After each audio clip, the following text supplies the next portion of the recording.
which is also very important. How are damages assessed?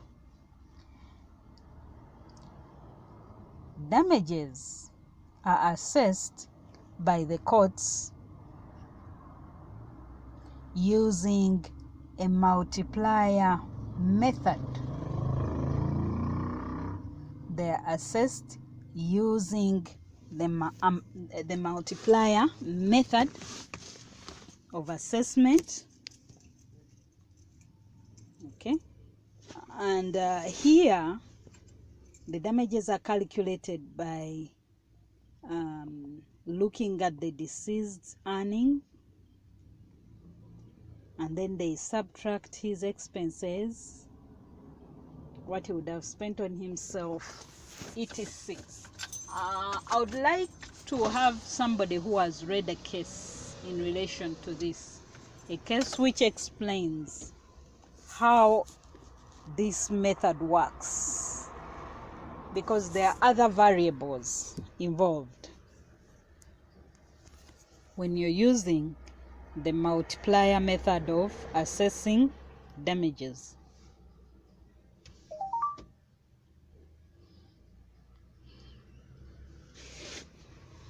Anyone has read a case?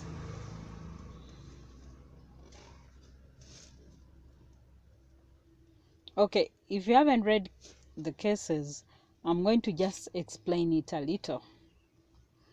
If a person dies at the age of 26 years, okay, the court will look at how much he was earning at the time.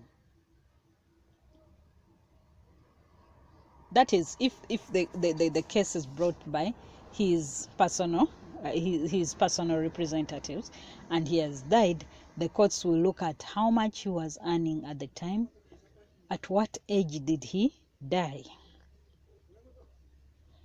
If we can say, if we use an example of a person who was 26 years at the time of death, and he was earning 1 million shillings per month, okay, the courts are going to compute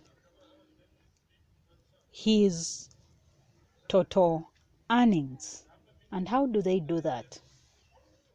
They look at his age, the age of 26, and they look at how much longer he would have continued working if he had lived.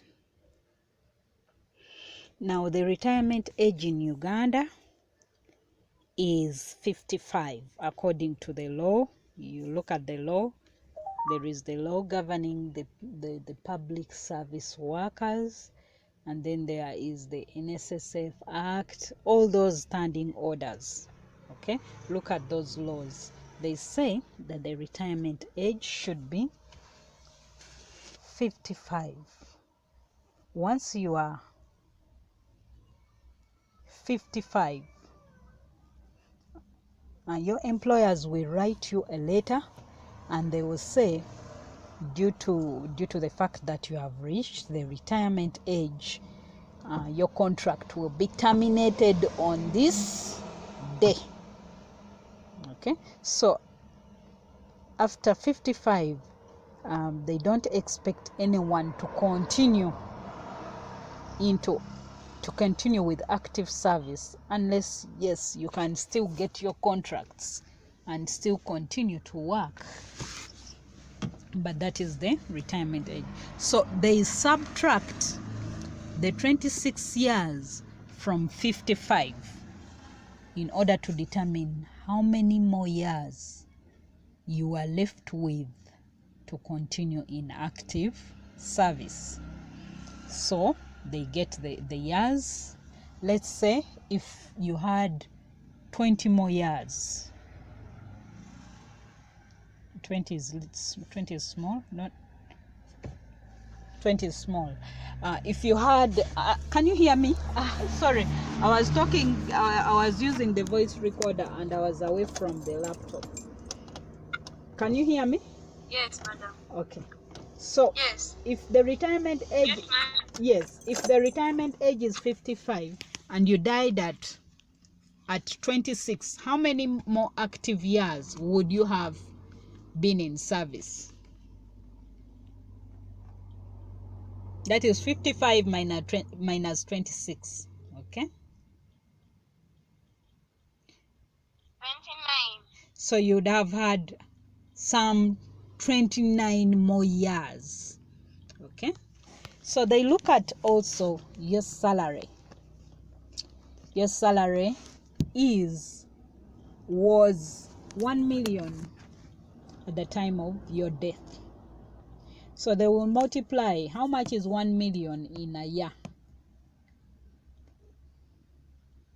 1 million is 12 million in a year, okay? Because it's per month, not so. 1 million shillings per month.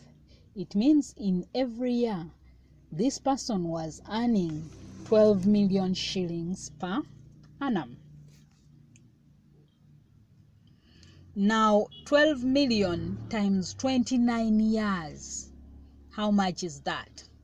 Okay? So, that is what the courts will do.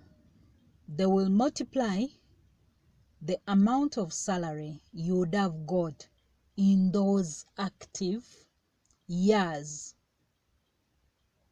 which you have been denied the opportunity of living because of somebody's negligence or somebody's actions which have caused you death. Okay, so then they also look at your expenditures. How much money? Of course, these are assumptions. The court can't actually know how much you are spending in a month. They can know how much you are earning because the records are there, but they cannot really know how much you are spending. But these are approximations. So maybe they say out of the 1 million you are earning per month, you are spending 300,000 on yourself. On yourself, not the family, on yourself. And you are saving 700,000. So they reduce or they deduct your living expenditures from your annual salary. So if we were to say that this person was spending on himself 300,000 per month, how much was he spending on himself every year, in a year? Okay, so that one is also computed.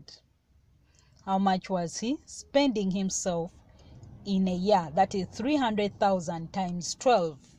300,000 times 12 is 3.6. I hope I'm right. It's 3.6.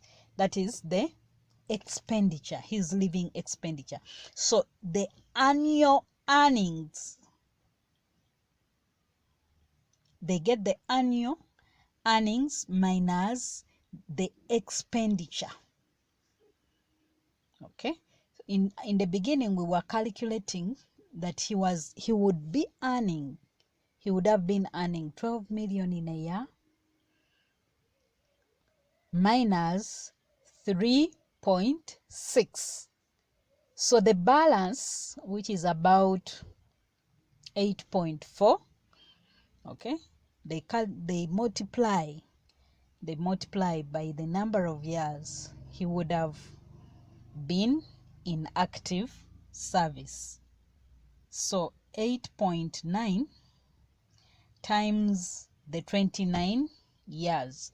You can either do it the other way. You first get all the annual earnings and you multiply by the number of active years. Then on this side you get the living expenditures and you multiply by the number of active years. Or you can do it that way. You first get the annual minus the expenditure, the annual earnings minus the annual expenditure. The figure you get is what you multiply by the number of years he would have been in active service. That is the figure you multiply by the 29 years which were left before he died.